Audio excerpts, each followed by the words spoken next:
Hello, my name is Richard Fink.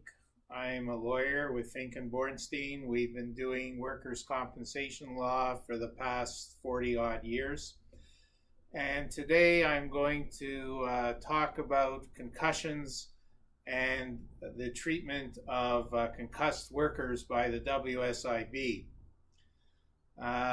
The problem for the WSIB is that a concussion of minor consequence in terms of scanning, such as MRI scans, or in terms of vestibular imbalance, which is objective testing for loss of balance, where the outcome is minor at the beginning. It is expected that the injured worker will recover within 12 weeks. And in 90% of cases, workers do recover in 12 weeks. It's cases where the worker does not recover in 12 weeks that the issue becomes very expensive for the WSIB and very harrowing for the injured worker. The board's plan is treatment, financial compensation, and then to terminate the worker from benefits with a return to work within that 12-week period. In today's case, I'm going to run through one file we have in our office where we represent the injured worker who suffered a concussion. To give you some background on the injured worker herself, she was a social worker who treated people with addictions. She had done that job for 11 years. She was working 60 hours a week, a very dedicated and determined therapist. In December 2016, on an icy day, she fell in the parking lot, banged her head, and strained her neck. She suffered some loss of consciousness, she believes, but not too long. She's seen at Emerge a couple weeks later in January, and they felt she had a minor concussion and that she would recover in 12 weeks' time. A couple weeks later, towards the end of January, she was having quite a bit vision problems. She couldn't drive, she couldn't see straight, and she went to an optometrist. The optometrist is not a medical doctor, but obviously optometrists do have medical training, and the optometrist thought she had very severe vision problems, and her vision was quite occluded. In May 2017, so we're now some 5 months later, the WSIB has the worker seen at Toronto General Hospital. She's seen first by a physiatrist. A physiatrist is a specialist doctor who specializes in diagnosis and treatment for the diagnosis.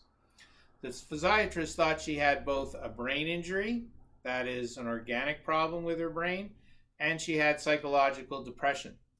She's seen by an ophthalmologist at Toronto General Hospital. An ophthalmologist is an eye surgeon, and the ophthalmologist thought she had a very small vision problem, but she should get better in 12 weeks.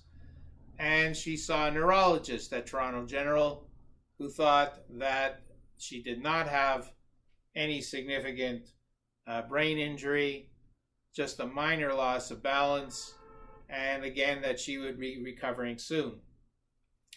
In June 2017, the worker retained a private psychologist, and that psychologist thought that the worker had both a severe brain injury and a severe psychological problem.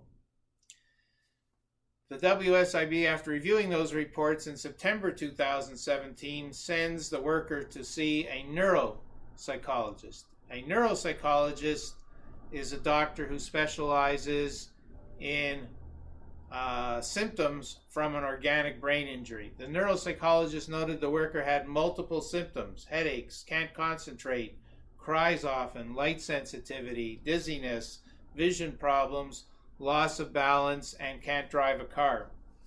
The doctor spent 10 hours examining the worker and concluded that the worker's main problem was psychological.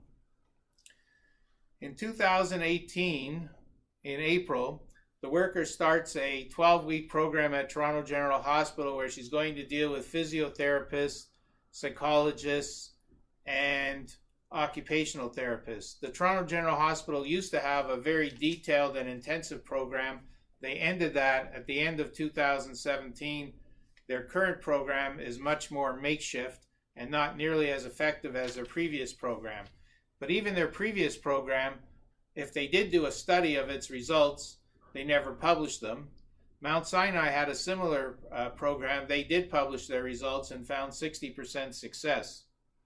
The treatment at Toronto General Hospital made very little improvement for her, and their finding was that the worker was psychological, not a brain injury.